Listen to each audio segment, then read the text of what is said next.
Chapter 16. They set out from Elim, and all the congregation of the people of Israel came to the wilderness of Sin, which is between Elim and Sinai, on the 15th day of the 2nd month after they had departed from the land of Egypt. And the whole congregation of the people of Israel grumbled against Moses and Aaron in the wilderness. And the people of Israel said to them, "Would that we had died by the hand of the Lord in the land of Egypt, when we sat by the meat pots and ate bread to the full.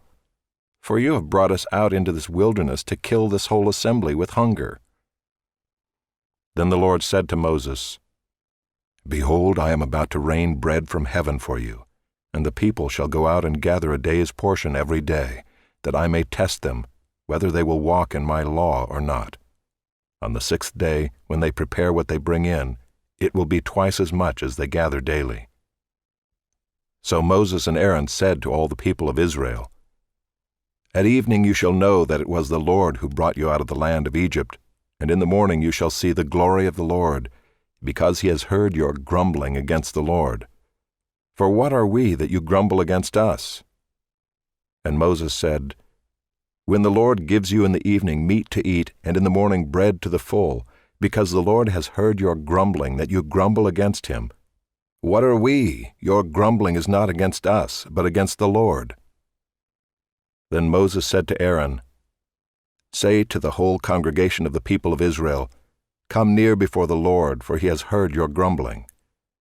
And as soon as Aaron spoke to the whole congregation of the people of Israel, they looked toward the wilderness, and behold, the glory of the Lord appeared in the cloud.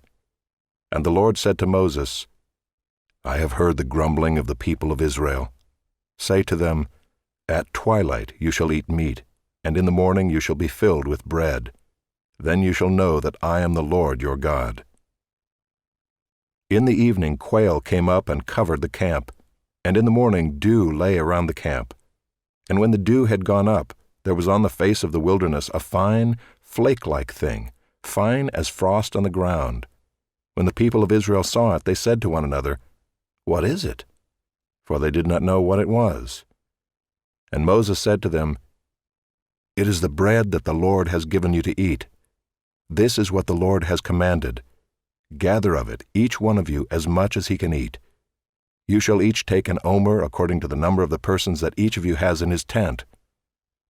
And the people of Israel did so. They gathered, some more, some less. But when they measured it with an omer, whoever gathered much had nothing left over, and whoever gathered little had no lack. Each of them gathered as much as he could eat. And Moses said to them, "Let no one leave any of it over till the morning." But they did not listen to Moses. Some left part of it till the morning, and it bred worms and stank. And Moses was angry with them. Morning by morning they gathered it, each as much as he could eat. But when the sun grew hot, it melted. On the 6th day they gathered twice as much bread, 2 omers each. And when all the leaders of the congregation came and told Moses, he said to them, "This is what the Lord has commanded. Tomorrow is a day of solemn rest, a holy Sabbath to the Lord. Bake what you will bake, and boil what you will boil, and all that is left over lay aside to be kept till the morning." So they laid it aside till the morning, as Moses commanded them, and it did not stink, and there were no worms in it. Moses said, "Eat it today, for today is a Sabbath to the Lord. Today you will not find it in the field. 6 days you shall gather it, but on the 7th day, which is a Sabbath, there will be none." On the 7th day some of the people went out to gather, but they found none. And the Lord said to Moses, "How long will you refuse to keep my commandments and my laws? See, the Lord has given you the Sabbath. Therefore on the 6th day he gives you bread for 2 days. Remain each of you in his place. Let no one go out of his place on the 7th day." So the people rested on the 7th day. Now the house of Israel called its name manna. It was like coriander seed, white, and the taste of it was like wafers made with honey. Moses said, "This is what the Lord has commanded. Let an omer of it be kept throughout your generations, so that they may see the bread with which I fed you in the wilderness, when I brought you out of the land of Egypt." And Moses said to Aaron, Take a jar and put an omer of manna in it, and place it before the Lord to be kept throughout your generations." As the Lord commanded Moses, so Aaron placed it before the testimony to be kept. The people of Israel ate the manna 40 years till they came to a habitable land. They ate the manna till they came to the border of the land of Canaan. An omer is the 10th part of an ephah. Chapter 17. All the congregation of the people of Israel moved on from the wilderness of Sin by stages, according to the commandment of the Lord, and camped at Rephidim, but there was no water for the people to drink.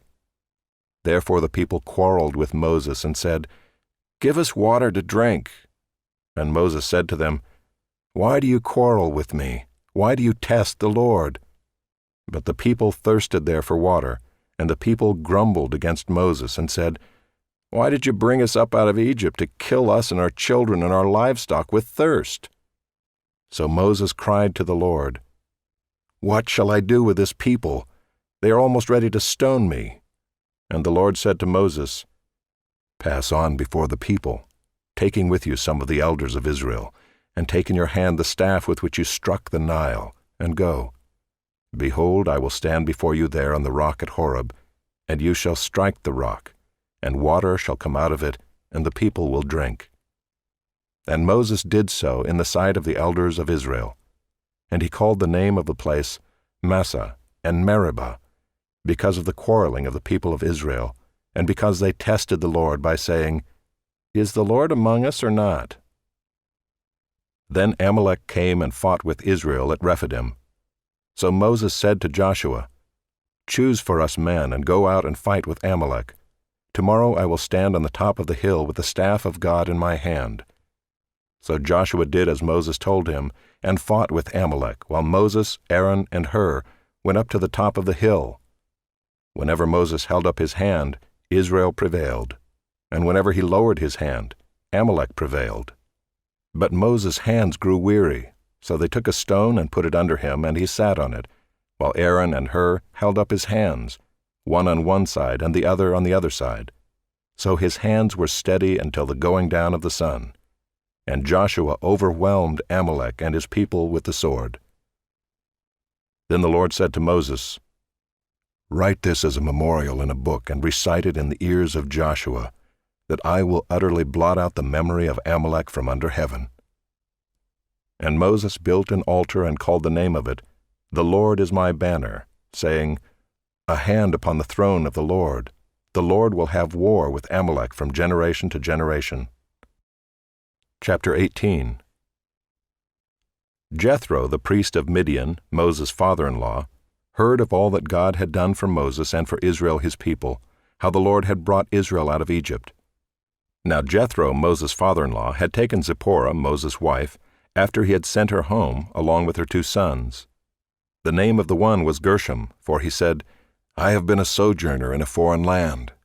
And the name of the other, Eliezer, for he said, "The God of my father was my help, and delivered me from the sword of Pharaoh." Jethro, Moses' father-in-law, came with his sons and his wife to Moses in the wilderness where he was encamped at the mountain of God. And when he sent word to Moses, "I, your father-in-law Jethro, am coming to you with your wife and her 2 sons with her," Moses went out to meet his father-in-law and bowed down and kissed him. And they asked each other of their welfare and went into the tent.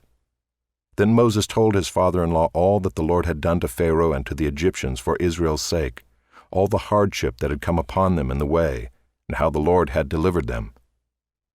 And Jethro rejoiced for all the good that the Lord had done to Israel, in that he had delivered them out of the hand of the Egyptians.